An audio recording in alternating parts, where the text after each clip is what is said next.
El Antiguo Testamento nos muestra que las guerras físicas de Israel simbolizan las luchas espirituales de la Iglesia en el Nuevo Testamento. Ya no peleamos con armas humanas, sino con las armas espirituales descritas en 2 de Corintios 10, 4 al 5, oración, fe, la palabra de Dios y la santidad. El libro de Daniel, que es un libro maravilloso, donde se encuentran las principales profecías de los últimos días. En el capítulo 10, el Espíritu Santo nos revela un escenario donde Daniel estaba orando y un ángel de Dios es enviado a la tierra para que le comunique a Daniel el programa de Dios que se conoce como la semana 70 de Daniel, o las 70 semanas de la profecía de Daniel, que está en el capítulo 9, y pueda Israel tener un concepto, una seguridad de todo lo que Dios va a hacer con Israel, porque Israel es y sigue siendo el centro de las Sagradas Escrituras.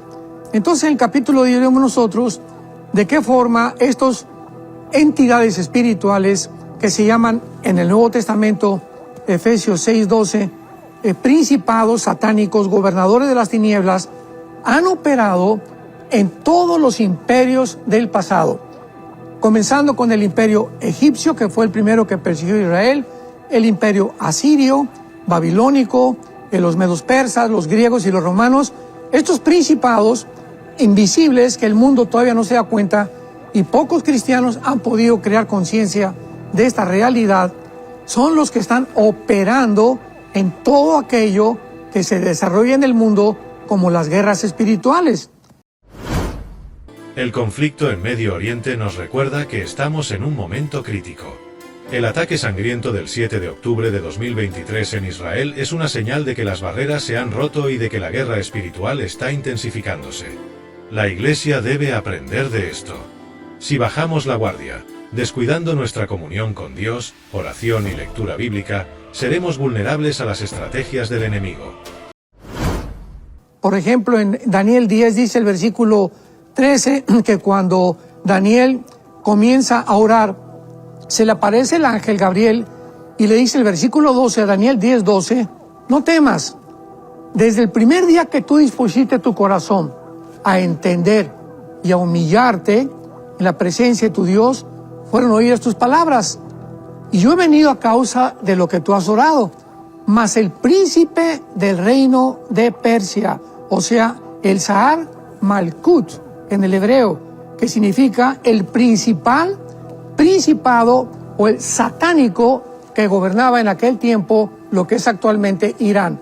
Esto es importantísimo porque Irán vuelve otra vez a cobrar publicidad y ahora sí comienza el mundo a hablar y a mencionar mucho más más renombre de la nación de Irán.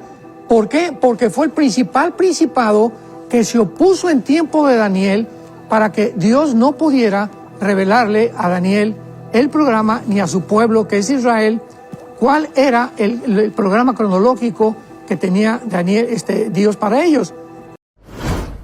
La Biblia habla de un remanente, tanto en Israel como en la Iglesia. En Isaías 10:20 al 21, Dios promete que un remanente volverá a Él.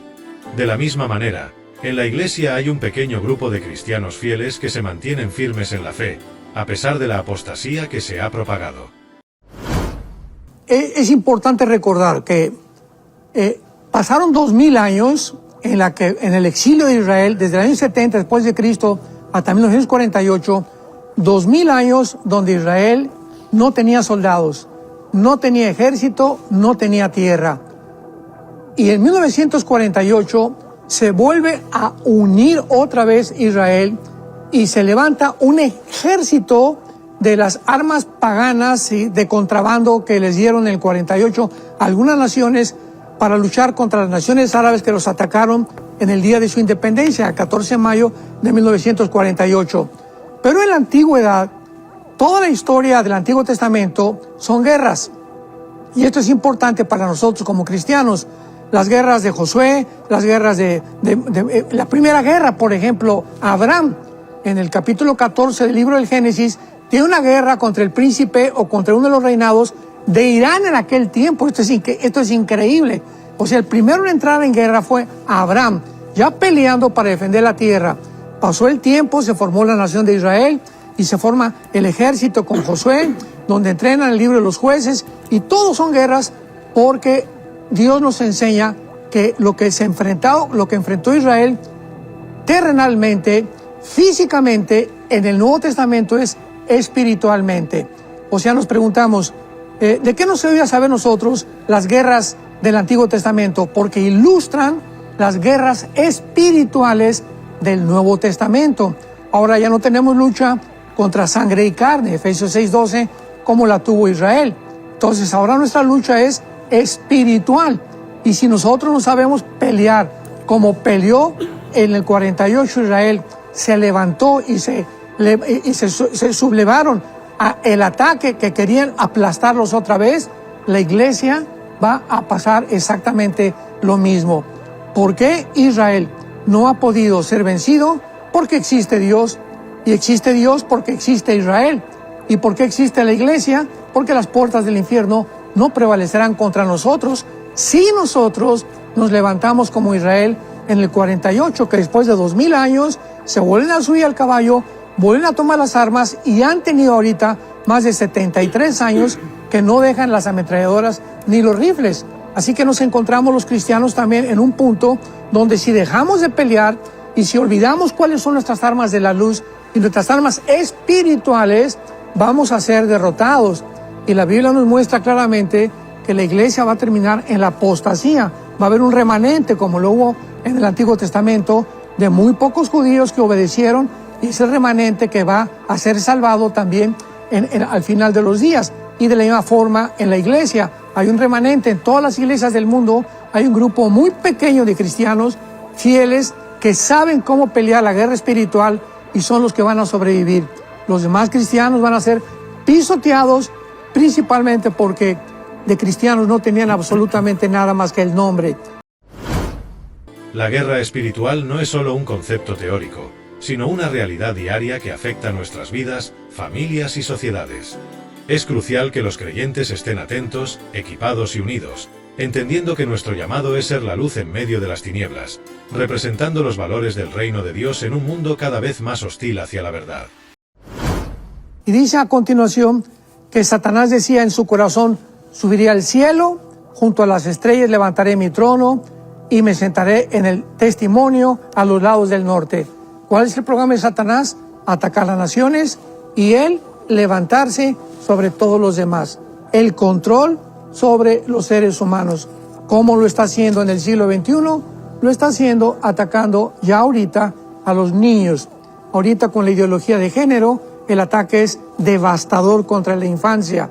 Es un ataque sangriento, es un ataque donde si él puede lograr que se decrete la pedofilia en las Naciones Unidas en los próximos meses, pues va a ser devastador el ataque contra la familia, porque ya ahorita atacó el matrimonio, ya redefinió el matrimonio, ya atacó el género, ya redefinió el género, se va contra los niños para decirles a los niños que no son lo que ellos han nacido. Y si no estamos conscientes de esto, y si no nos damos cuenta por dónde vienen los dardos de fuego de Satanás, pues vamos a caer. Entonces tenemos que estar protegidos para entender otra vez que si no ponemos nuestros ojos en lo que pasó, por ejemplo, el 7 de octubre con el ataque de Hamas que acabas de mencionar, un ataque sangriento y devastador que nos habla que si rompieron las barreras los grupos terroristas y entraron a Israel, la nación que supuestamente está protegida por Dios, es porque bajaron la guardia. ¿Y cuál es el mensaje a la iglesia? Que nosotros, el que piensa que está firme, mire que no caiga. El conflicto en el Medio Oriente no es solo un evento político o militar, sino una señal para la iglesia. Debemos entender los tiempos proféticos y fortalecer nuestra relación con Dios. Así como Israel ha sobrevivido por el poder y la fidelidad de Dios, nosotros como iglesia también prevaleceremos y mantenemos nuestra fe en Cristo y nuestras armas espirituales listas. Como dice 1 Corintios 16:13, velad, estad firmes en la fe, portaos varonilmente y esforzaos. Y ahora dicen en Apocalipsis capítulo 12, que cuando Satanás vio que la mujer, ¿verdad?, se iba a esconder, entonces fue contra aquellos que siguen los mandamientos de Dios. Vemos aquí unido en el Apocalipsis al pueblo cristiano con el pueblo de Israel. ¿Por qué? Pregunta, Satanás en el Apocalipsis persigue a los judíos y a los cristianos. ¿Por qué no a los musulmanes? ¿Por qué no a los budistas? ¿Por qué no a otra religión? ¿Por qué Apocalipsis está dedicado a la persecución de judíos y de cristianos? Me refiero a los que se conviertan, desde luego, en la tribulación. Porque es el mismo odio, o sea, Él sabe que estamos completamente unidos, tenemos la misma Biblia, tenemos el mismo Mesías, por supuesto, los que ellos han aceptado a Cristo como Salvador, y tenemos el mismo fin. Vamos a reinar juntamente en el reino milenial.